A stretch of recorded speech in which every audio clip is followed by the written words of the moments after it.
여러분 안녕하세요. 롱장입니다. 21년도 말부터 1년 동안 또 그 다음 1년 동안에 시장에 참 많은 변화가 있었는데요. 제가 한결같이 주장해온 맛 5가지를 정리해보고자 합니다. 특히 그 중에서 집주인분이랑 세입자분이 오해하시는 거, 잘못 알고 계시는 부분을 짚어볼 건데요. 이게 장기간적인 시야가 필요합니다.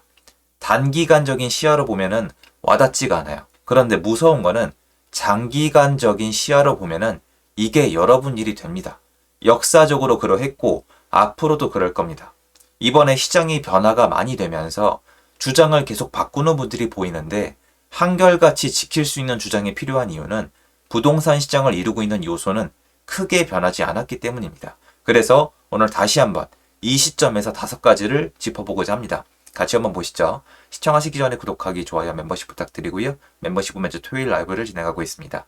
그리고 제 강의 정보는 아래 링크에서 확인이 가능하세요. 제가 말씀드린 바와 같이 5가지고요. 오해를 많이 하시는 거예요. 전 이거는 완전히 정리를 끝냈으면 좋겠는데 일단 다시 한번 강조를 드려요. 단기간적인 게 아니라 장기간적인 거예요. 총 5가지인데요. 첫 번째는 다주택자 규제예요. 다주택자가 어떤 존재인지는 지난 1년에서 2년 사이에 정말 많이 배울 수가 있었는데 이걸 다들 놓치고 있어요. 왜 그러냐? 현장에 나가서 이 매물을 누가 파는지 확인할 필요가 없었기 때문이에요.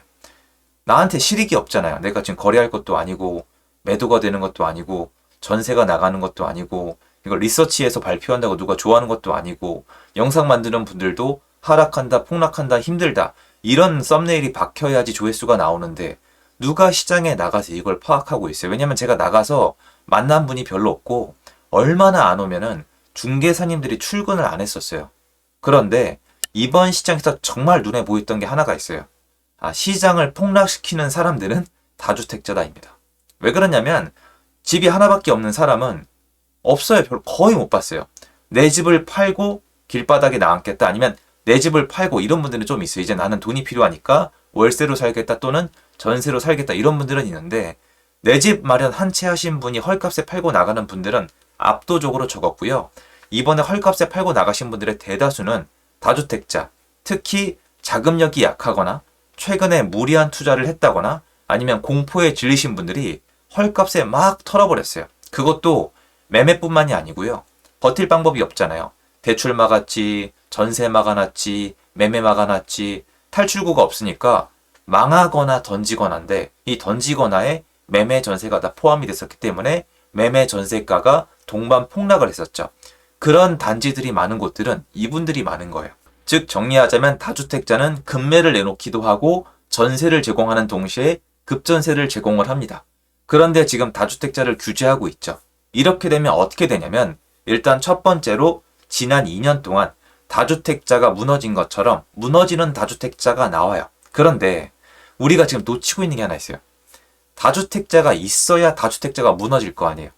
다주택자가 늘어나야 급매랑 급전세랑 전세가 늘어날 거 아니에요. 그런데 지난 2년 동안 다주택자가 무너진 거는 팩트예요. 많이 봤어요. 제한급이었습니다. 지금도 남아있을 거예요. 그런데 앞으로 무너질 급매나 전세나 급전세를 제공할 다주택자는 부족해질 겁니다. 장기간적인 거예요. 그래서 집주인분들 입장에서는 다주택자가 급매를 내놓거나 급전세를 내놓으니까 되게 안 좋긴 하지만 향후적으로 봤을 때 얘네가 우리 단지에 없는 게 좋아요. 그러니까 지금은 점점 좋아지고 있는 거고요. 전세입자나 월세입장에서는 다주택자가 무너지고 있는 시장에선 좋아요. 왜냐하면 저렴하게 전세나 월세를 구할 수 있으니까. 하지만 이럴 일은 없겠지만 지금 시장에 다주택자가 더 들어오고 있는지 또는 혹시나 규제 때문에 못 들어오고 있는지를 챙겨보셔야 되는 이유가 내 재계약 시점이 됐을 때 얘네가 없으면은 나한테 저렴한 가격에 전세나 월세를 줄 사람 또는 내가 매매를 하지 않아도 되게 저렴한 매매를 계속 공급하는 사람이 없어질 수가 있는데 지금 그 시장으로 가고 있거든요. 무조건 좋다 나쁘다는 아닌데 장기적으로 봤을 때 다주택자는요. 세입자한테 좋습니다. 다주택자는 집주인들한테 장기간적으로 안 좋아요. 그래서 다주택자에 대한 이미지가 좀 변해야 되는데 이게 정치랑 언론이 엮여 있기 때문에 쉽지가 않은 것 같은데 전 이렇게 한번 정리를 해보고 싶었고요. 자, 그리고 임대차 3법이 있는데 임대차 3법은 저는 임차인한테 무조건 안 좋다고 생각을 합니다. 그리고 집주인들에게는 좋습니다. 왜 그러냐면은 정리를 해드릴게요. 임대차 3법은 임대인에게 불리해요. 임차인에게 유리해요. 그러니까 임차인을 보호하는 법이 맞아요. 나쁜 법은 아니라고 볼 수 있겠지만 시장에서 보면은 악법이에요. 정치적으로, 정서적으로 보면은 좋은 법인데 시장에서 보면 나쁜 법이에요. 왜 그러냐면은 수요와 공급이 있는데 임대인이 불리해지면 공급이 줄고요. 임차인이 유리해지면은 수요가 늘어납니다. 그럼 어떻게 될까요? 가격이 올라가요. 임차인분들이 제일 싫어하는 게 뭐예요? 2년마다 나가는 이것보다 가격이 올라가는 게 더 싫을 거예요.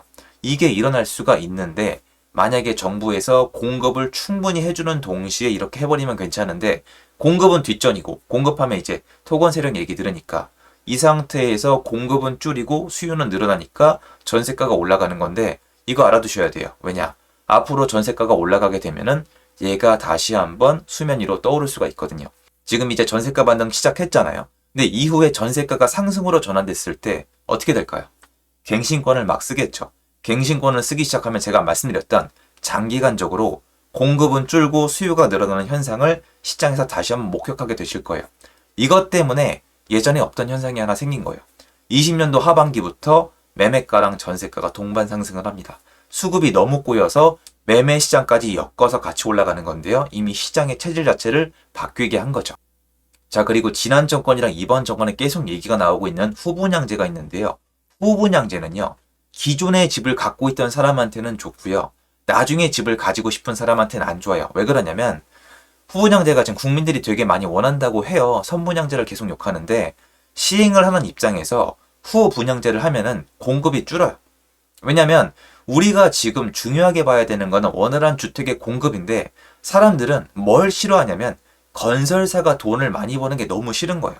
물론 이거는 어느 정도는 규제를 해야 되겠지만 후분양제를 하면은 첫 번째로 분양가가 올라가요.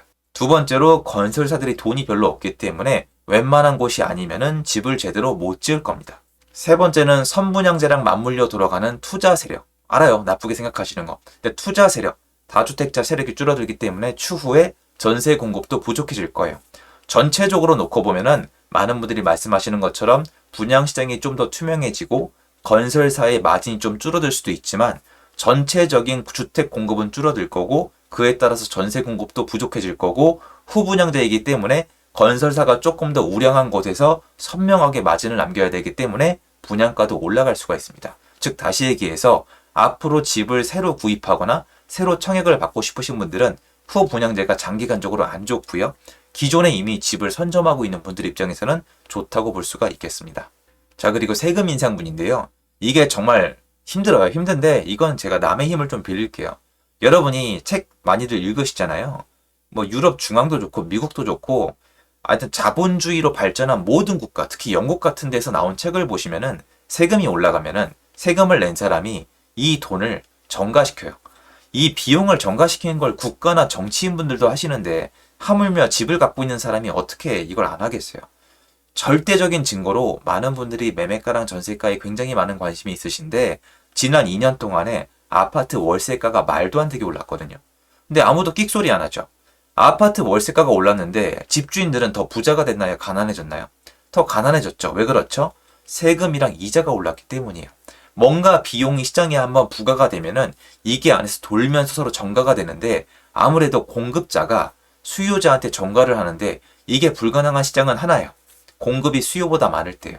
그런데 이렇게 비용이 증가하는데 공급자가 늘어나겠어요? 장사하면 망하는데. 이런 거랑 똑같아요. 빵가게가 되게 많았잖아요. 빵가게의 수를 줄이는 방법은 빵을 팔아봤자 돈을 못 벌게 만들어 놓으면 빵가게가 줄어들어요. 빵가게가 많을 때는 비용이 올라가든 뭐 세금이 올라가든 정가를 못 하는데 이런 식으로 빵가게끼리 경쟁을 통해서 수를 확 줄여요. 확 줄인 상태에서 공급이 적은 상태에서 이자나 세금이 올라가면은 손님한테 정가를 하게 되는 겁니다. 근데 부동산 시장은 한국 아파트 시장은 전형적으로 공급이 부족한 시장이거든요. 전 세금 인상은 세금의 정가로 연결되는 게 확실하다라고 생각하고 있습니다.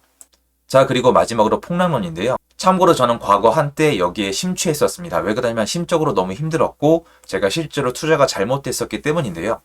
폭락론을 주장하시는 분들은 역사적으로 계속 있었고 지금도 있고 앞으로도 있으실 거예요.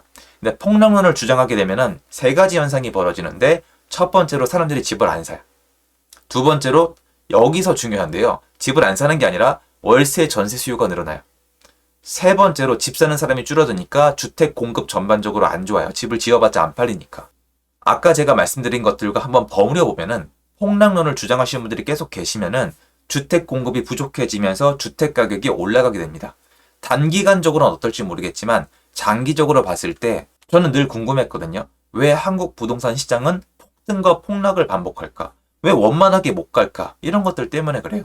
수요가 있으면 있는 대로, 공급이 있으면 있는 대로 자유롭게 짓다가 말다가 짓다가 말다가 팔리다가 안 팔리다가 팔리다가 안 팔리다가 아니라 그냥 한쪽으로 치우치는 거예요. 야, 더 올라간대. 야, 이제 다 망했대. 근데 그 중앙에 누가 있죠? 이런 분들이 계신 것 같습니다. 그래서 장기간적으로 봤을 때 폭락론자는 주택시장의 상승을 만들어낸다라고 저는 생각을 합니다. 5가지에 대해서 다뤄봤는데요. 제가 말씀드리고도 많은 분들과의 의견과 차이가 있다는 점을 느끼고 있지만 제가 체감했던 그 긴 시간 동안 이 의견은 시장에서 장기간적으로 적용이 됐습니다. 여러분이 앞으로 공부를 하시면서 이 내용에 대해서 다시 한번 정리를 해보시고 미래 시장에 대해서 유추해보는데 도움이 되지 않을까 하는 마음에 영상을 준비했습니다. 도움됐으면 좋겠습니다. 감사합니다. 좋은 하루 되세요.